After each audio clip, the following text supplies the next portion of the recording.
Hello শিক্ষার্থীরা, আশা করছি তোমরা সবাই ভালো আছো। ক্লাস 1 থেকে নবম শ্রেণী পর্যন্ত শিক্ষার্থীদের জন্য প্রতি বছর তাদের প্রমোশনাল টেস্ট দিতে হয়, যার মাধ্যমে তারা পরবর্তী ক্লাসে উত্তীর্ণ হয়ে পরবর্তী প্রমোশন টেস্ট পরীক্ষায় অংশগ্রহণ করে। তো এই বছরও 2025 সালে তাদের প্রমোশন টেস্ট নতুন নিয়মে করা হবে। ফেল করলে পরবর্তী ক্লাসে ওঠার নিয়ম। Processing policy. শিক্ষা মন্ত্রণালয়ের নোটিশ অনুযায়ী বার্ষিক পরীক্ষায় ফেল করলেই কোনো শিক্ষার্থীর পরবর্তী ক্লাসে উঠতে পারবে না, এমন নির্দিষ্ট কোনো নিয়ম নেই।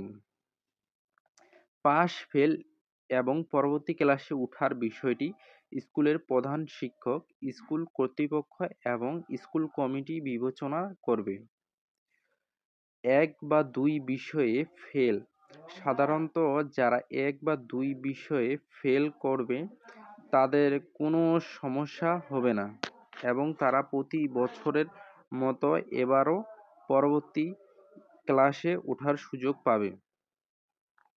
2 এর বেশি বিষয়ে ফেল করলে, যদি কোনো শিক্ষার্থী 1 বা 2 এর বেশি বিষয়ে ফেল করে, সেক্ষেত্রে তাদের জন্য গার্জিয়ান কল করতে পারে এবং তাদের বিষয়ে জরিমানা করতে পারে এবং তাদের বিষয়ে তাদের গার্জিয়ানের প্রতি কথা বলতে পারে। প্রধান শিক্ষক এবং স্কুল কর্তৃপক্ষ বিষয়ে বিবেচনা করে তাদের পরবর্তী ক্লাসে উত্তীর্ণ হওয়ার সুযোগ দিতে পারে। Pass number. Class with pass mark. প্রাথমিক পর্যায়ে প্রথম থেকে পঞ্চম শ্রেণী 100 নম্বরের মধ্যে 33 পেলে পাস। আর মাধ্যমিক পর্যায়ে ষষ্ঠ থেকে দশম শ্রেণীর লিখিত অংশে 70 নম্বর থাকলে 23 পেলে পাস করা সম্ভব। লিখিত অংশে 50 নম্বর যদি থাকে তাহলে তোমাদের অবশ্যই 17 পেলে পাস হবে। এমসিকিউ 25 থাকলে 9 পেলে পাস হবে। এমসিকিউ 30 নম্বর থাকলে 10 হলে পাস করতে পারবা।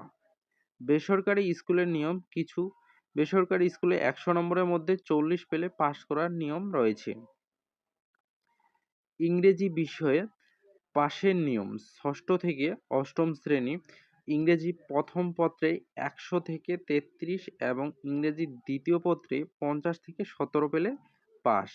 আবার নবম শ্রেণী দশম শ্রেণীর শিক্ষার্থীদের প্রথম ও দ্বিতীয় পত্র উভয়তে 100তে 33 পেলে পাস।